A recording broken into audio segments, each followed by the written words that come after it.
Assalamualaikum warahmatullahi wabarakatuh.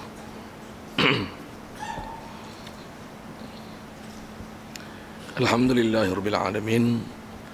Wassalatu wassalamu ala asyrafil anbiya'i wal mursalin wa ala alihi wa sahbihi ajma'in. Subhanaka la ilma lana illa ma 'allamtana innaka antal alimul hakim. La haula wa la quwwata illa billahil aliyyil azim. Rabbi shrah li sadri wa yassir li amri wahlul 'uqdatam min lisani yafqahu qawli. Allahumma iftah 'alaina bi futuhil 'arifin bik. Allahumma ja'alna minal ladzina yastami'una al-qawla fayattabi'una ahsanah. Allahumma 'allimna mimma jahilna wa anfa'na bima 'allamtana wa zidna ilman nafi'a ya rabbal alamin.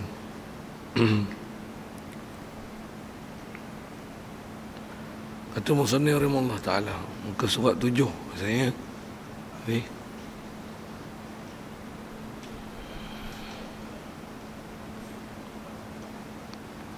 Kata musannif rahimahullah ta'ala, maka inilah 4 sifat, iaitu 3 yang wajib dan 1 yang harus dan lawannya. 4 pula maka jadilah 8 sifat inilah yang masuk dalam makna kata kita Muhammadur Rasulullah. Dan jika dihimpunkan 8 ini dengan yang 42 dahulu itu, maka jadilah 50 sifat yang bergantung dalam makna la ilaha illallah Muhammadur Rasulullah. Demikianlah yang tersebut dalam kitab Kifayatul Awam. Allahu a'lam. Hadirin sekalian, pertama sekali syukur kita ke Allah Ta'ala. Syukur kita nikmat hidup masih Allah Ta'ala beri. Syukur kita dapat Islam. Allah Ta'ala jadikan hati sanubari kita boleh mengiya dan membenarkan semua ajaran Nabi SAW. Kita diberikan lagi kesihatan, lapang masa dapat datang lagi di masjid ni untuk insya-Allah meneruskan pengajian kita, bacaan kitab Hidayatul Sibyan ni. InsyaAllah kita tangguh banyak bulan ni. Kita dalam masjid main iktikaf sama-sama. Kalau tak niat lagi saja aku iktikaf dalam masjid ni kerana Allah Ta'ala. Maka inilah 4 sifat, iaitu 3 yang wajib dan 1 yang harus dan lawannya 4 pula, maka jadilah 8 sifat. Ada sekalian apa yang kita nak sambung ni adalah sedikit rumusan dengan apa yang kita belajar dengan nisbah kitab ini, tentang apa yang telah kita selesaikan dalam bab kerasulan. Dan yang sebelum pada itu kita dah bercakap bab ketuhanan. Kata dia, maka inilah yang terdekat dengan kita ni ialah sidik amanah, tabligh. Yang dalam kitab kita ni disebut 3.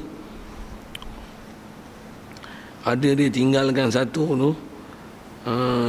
Yang kitab kita ni dia tak sebut fatanah.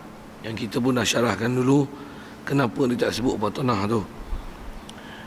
Maka inilah yang telah disebut adalah 4 sifat. Jadi 4 ni hak mana?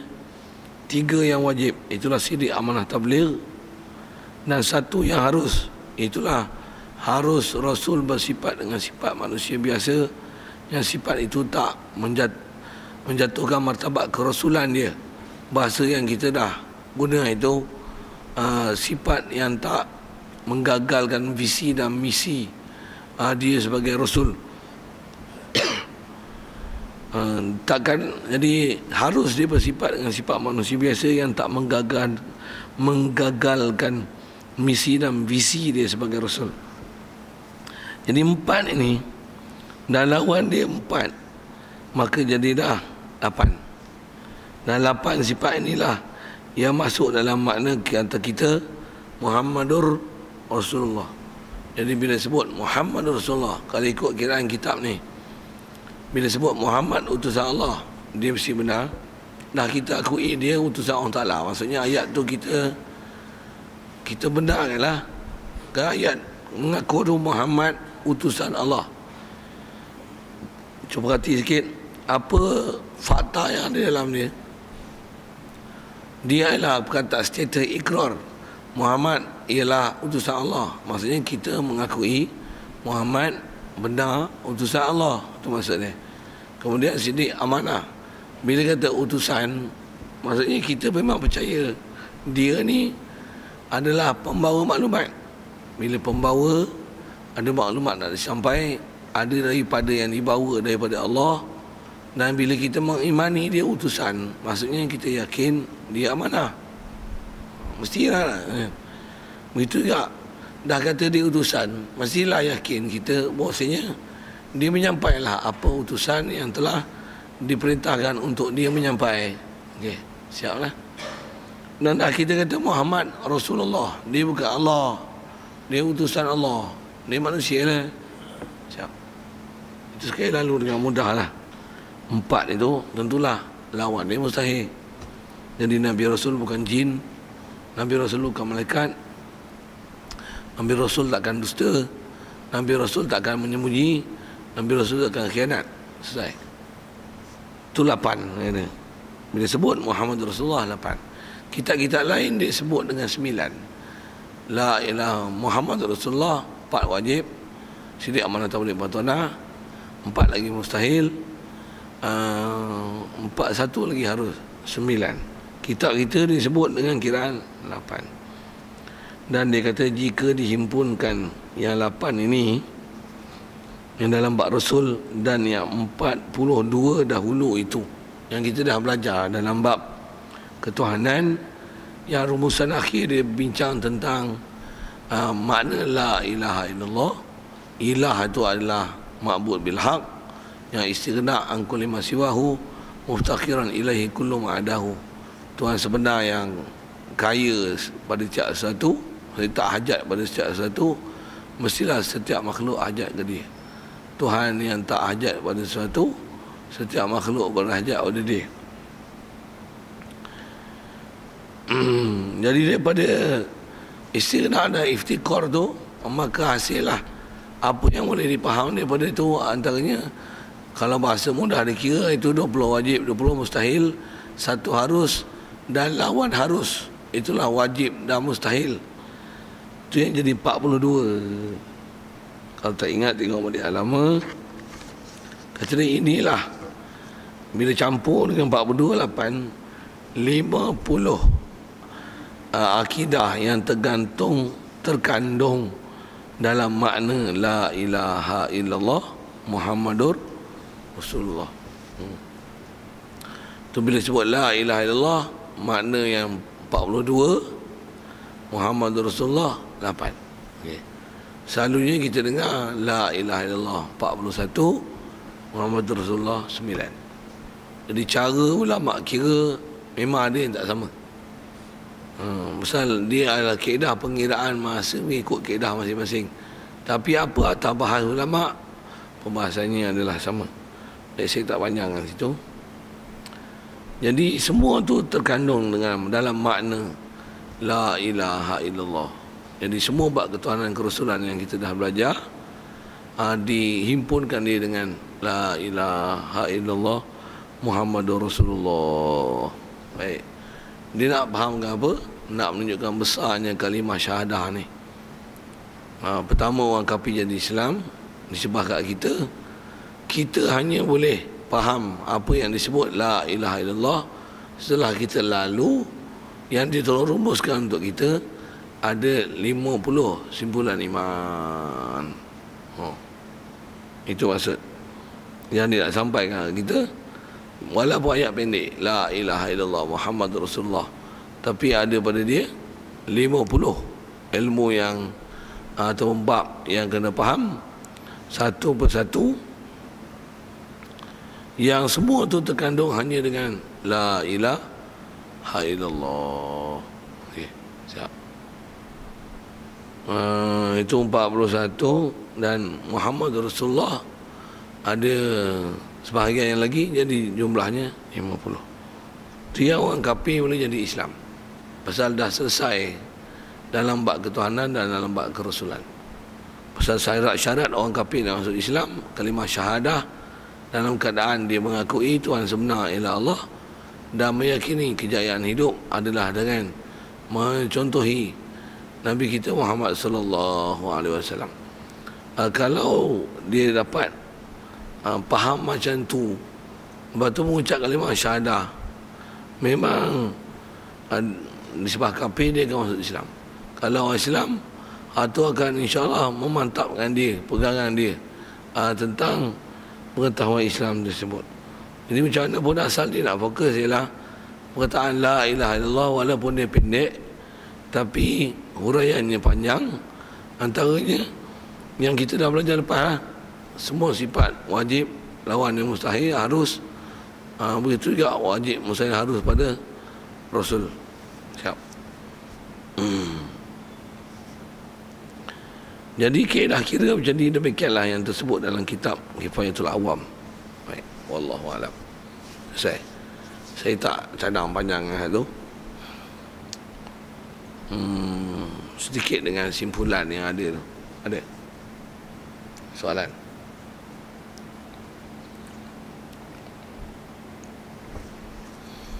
Baik. Kalau tak ada, insya-Allah kita nak beralih kitab kita ni daripada bab akidah ke bab fiqh. InsyaAllah. Cuma rasanya sebelum tengok ke bab solat ni, jadi kalau ikut tertib kitab kita, kalau kita perhati disebut bab akidah, pasal nak sebut apa? Nak sebelum solat betul akidah dulu. Pasal apa?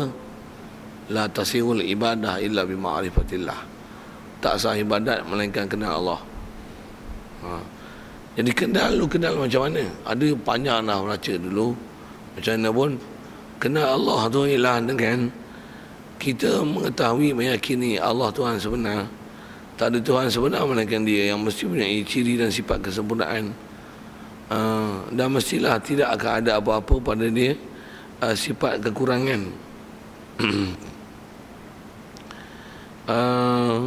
Dengan kita mengakui, mengiktiraf tentang ke Allah Ta'ala dan ke Rasulullah tu betul masuk Islam, jadi hak tu dah betul, barulah akan ada rukun Islam kedua, solat.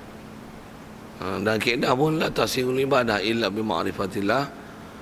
Kalau sembahyang pun tengok-tengok babak akidah ke Allah Ta'ala, ke Rasul tak betul, penat aja sembahyang. Penat aja sembahyang. Bahasa yang disebut ulama bab solat adalah furu', bab mengetahui Allah, Rasul, dia lah bab usul. Dia lah bab usul. Jadi antara istilah usul dengan furu', kita dahulukan usul. Maksudnya berdahulukan keutamaan. Jadi antara fiqh dengan tauhid, kalau bahasa dengan bahasa ilmiah, istilah ilmu itu, tentulah ilmu yang kena dahulu ialah ilmu tauhid. Ilmu tauhid. Okey. Tak panjanglah ke sana, sekadar sebut tu. Cuma kita la ilaha illallah nak jadi Islam tak payah dah, pasal dah jadi Islam. Cuma wajib atas kita setiap hari mesti bersyahadah 5 kali. Dalam sembahyang fardu ada 5 kali, dan ada tahiyat akhir yang jadi rukun, dalamnya ada kalimah syahadah. Wajib baca tasyahud 5 kali. Itu pun sepatutnya baca dengan sedar bahawasanya memang Tuhan sebenar hanyalah Allah. Nabi kita Muhammad sallallahu alaihi wasallam adalah benar, adalah utusan dia. Jadi baca dengan faham macam tu. Cuma kita kadang yang kata sembahyang fardu, main sunat yang buat banyak-banyak pun, kadang-kadang kita tak rasa dalam hati kita. Jadi kalau sembah sikit pasal apa? Antaranya pasal kita kurang latihan bab akidah. Sikit saya sebut kurang latihan itu. Satu, dia tak kurang latihan, kurang ilmu. Hati kita kurang mantap ke Allah Ta'ala. Satu, ulama ajar kita, kalau saya ngaji pun guru duk ajar antaranya, bila selesai ilmu tauhid, fiqh, biasanya kalau tak habis pun menyambi dengan setelah akidahnya diselesaikan, maka akan diajar amalan-amalan harian, apa yang sepatutnya dijaga dan dipelihara untuk menjaga agama, khususnya tentang solat ni. Itu yang kalau kita dah berada tempat yang baik-baik, ataupun mak bapak yang baik dah latih kita dengan baik, tak susah nak ikut follow pelajaran-pelajaran berkaitan dalam bab ajaran Nabi SAW. Begitu juga lah yang selain pada bab syahadah, bab akidah, dalam bab-bab yang lain. Pasal ada benda yang kita dah dahulukan sebelum daripada masuk ke dalam bab-bab ibadat lain, bab solat ni antaranya. Tapi malangnya kita selalunya hak tu tak cukup. Kita jangan kata bab akidah, baca Quran pun tak cukup. Baca Quran pun tak cukup. Tentu semak lah. Satu, tak ada ilmu, tuntutlah. Baik, selesai. Kitabus Solah. Baik, insyaAllah kitab kita ni ke depan ni baru nak masuk ke fiqh. Sekian lama kita baca, baru nak masuk solat. InsyaAllah. Kata dia, ini satu kitab pada menyatakan hukum sembahyang. Bermula makna sembahyang pada syarak, iaitu aqwalun wa af'alun muftatahatun bitakbir wa muqtatamatun bitaslim bisyara'ita makhsusatin. Baik. Pertama, bila sebut solat, dia nak sebut makna solat. Bahasa kita terjemah sembahyang.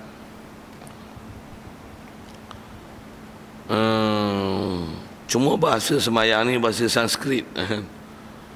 Kalau saya ngaji dulu, ada guru duk ajar, dia kata sembahyang ni bahasa Sanskrit. Kalau almarhum tuan guru Allahumma salli ala sayyidina Tok Kenali, dia tak sebut sembahyang, dia sebut sembah Allah. Pasal bahasa Sanskrit sembahyang tu, sembah satu, yang apa? Yang tu bahasa mudah, Tuhan lah. Sembah Tuhan, sembah yang itu Tuhan tu apa? Umum. Satu, orang yang faham bahasa Sanskrit, dia tak kata sembah yang, sembah Allah. Kita tak jadi istilah. Kalau tukar rasa bagus tak? Tuan, kalau saya tanya tuan-tuan sikitkan istilah sembahyang. Sembahyang ni, kita pun tanya itu kan, dia tak dalam dalam hati tau. Tak, kalau tanya ini, sembah Allah ni,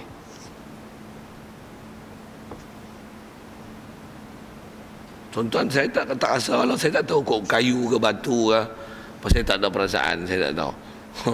Tapi saya mula-mula ngaji dulu, ada guru yang bila ajar bab macam ni, dia, kalau kita orang tanya ini, sembahyang ni, kita dengar sembahyang kan, sembah Allah ni, sembah Allah.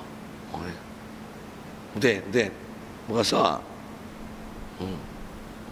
Kalau macam pagi ni sembahyang duha ni, kita duk rasa sembahyang duha, duk rasa sembahyang tu. Tapi bila kita sebut sembah Allah lagi duha ni, baru rasa ke Allah tu. Mana tu macam mana?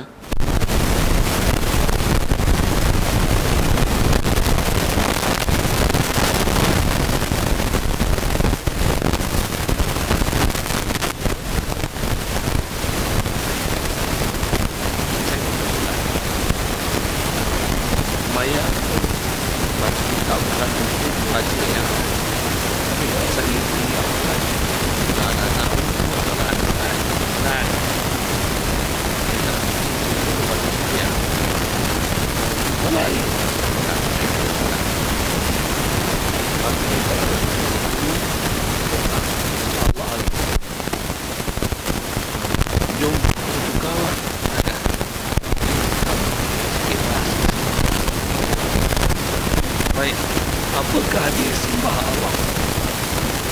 Oh, sudah masuk ni. Sembah Allah ini dah sembah. Ini persembahan. Apa dia?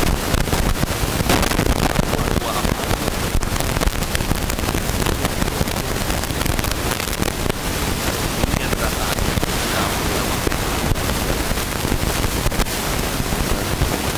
Sembah Allah dia dah berkenaan. Jadi ada suatu perkataan. Perkataan ayat. Ialah perkataan dan ada beberapa Tuhan satu sendiri. Tuhan juga. sujud macam ayat akhir. Ini tidak.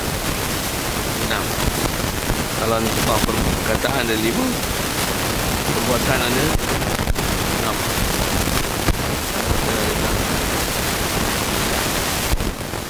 Jadi dia beberapa perkataan dan beberapa perbuatan. Mulakan dia dengan takbir ihram. Mula dengan takbir ihram. Allahu Akbar. Disudahi dengan salam. Ujungnya Assalamualaikum. Setiap proses yang macam ni dipanggil sembah Allah. Sembah Allah. Mula takbir, akhir salam. Ini ada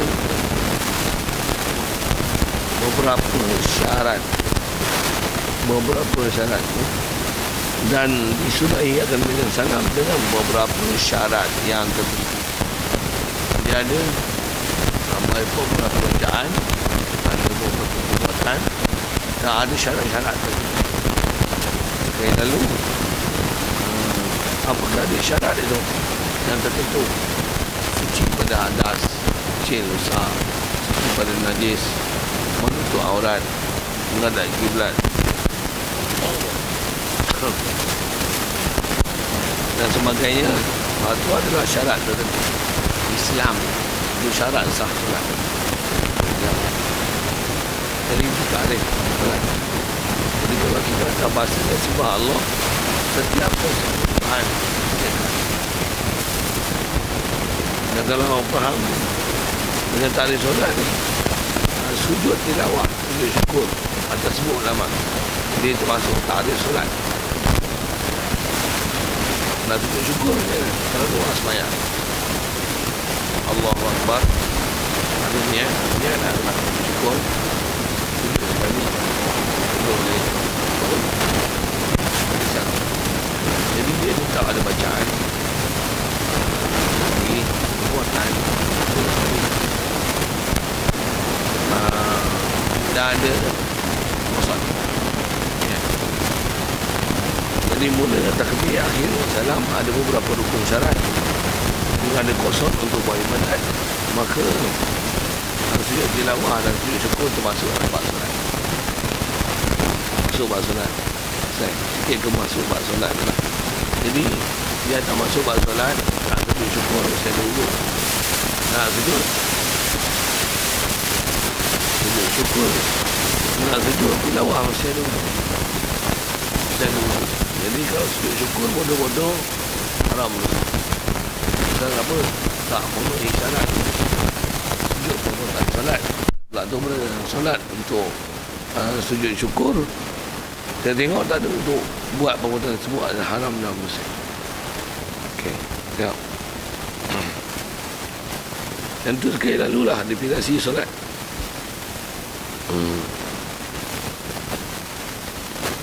Syarah panjang suara macam tak lepas.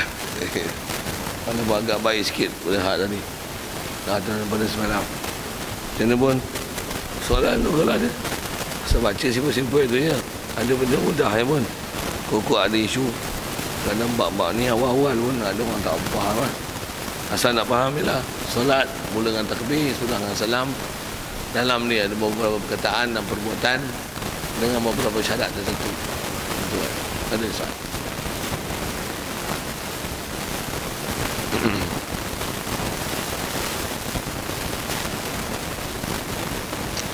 Baik, kalau itu saya soal lah. Sembahyang mayat kena wuduk lah. Ada orang kata sebagai doa mayat, doa kasut rokok pun, kasujud pun, dia ria.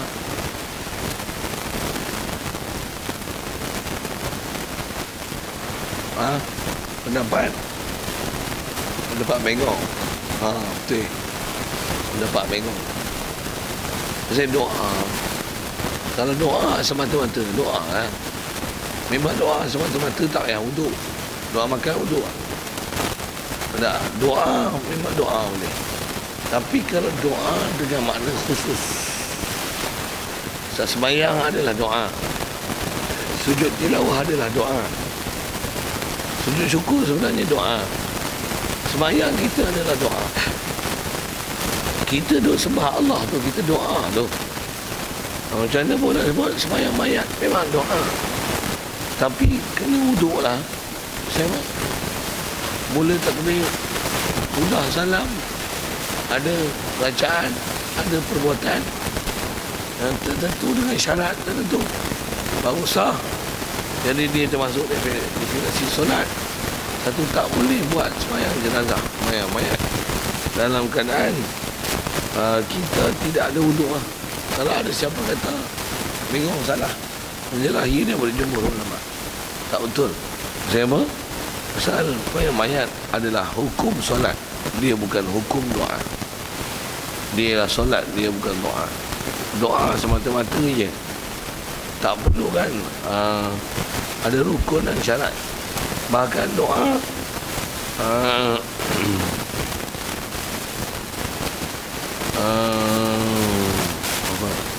bahkan doa dia boleh tanpa wuduk. Tu perkataan kita lah. Jadi kalau kata doa semata-mata mayat mati, ada orang mati, kita pun angkat tangan doa, Allah wa'filahu warahmu, boleh. Tapi Allahu Akbar tak ada wuduk, boleh. Sini jelas satu sikit bab semayang mayat tu. Pasal nak sebut syarat tertentu. Baik.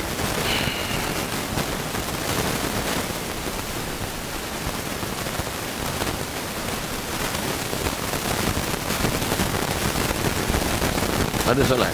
Baik.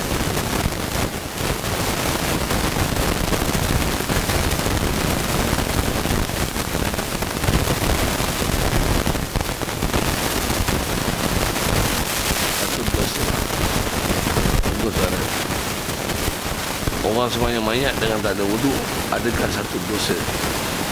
Kita sebut ulama mutabah itu, setiap ibadat yang tak dipenuhi dengan rukun dan syarat haram dan dosa.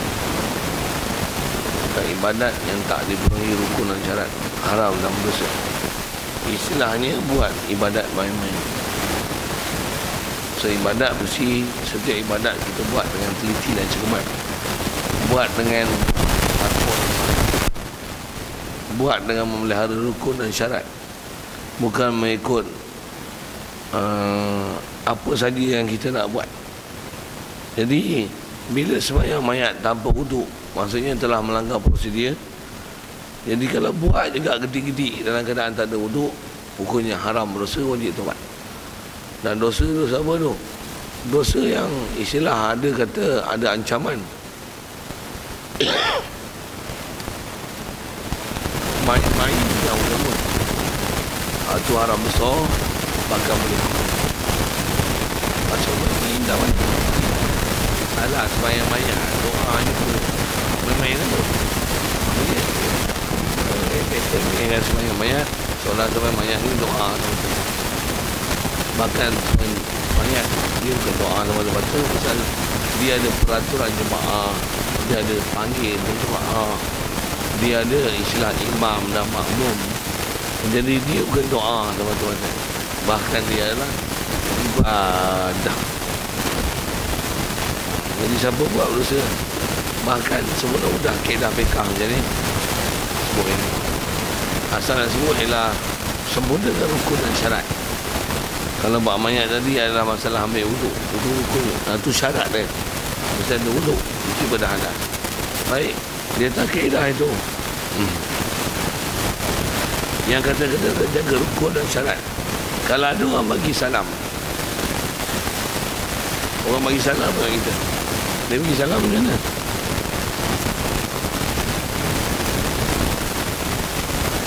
Soal apa pahala? Sahak bagi salam, wajib jawab.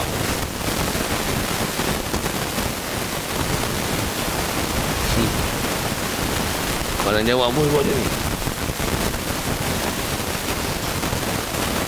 Dah dia bagi salam isu, kita jawab isu je kan. Macam pun nak sebut, tak main-main. Memang tak baik memainkan benda tu. Pasal kita tak diajar memain-mainkan bab-bab ibadat. Dan pun nak kata apa? beri salam, walaupun salam itu sunat.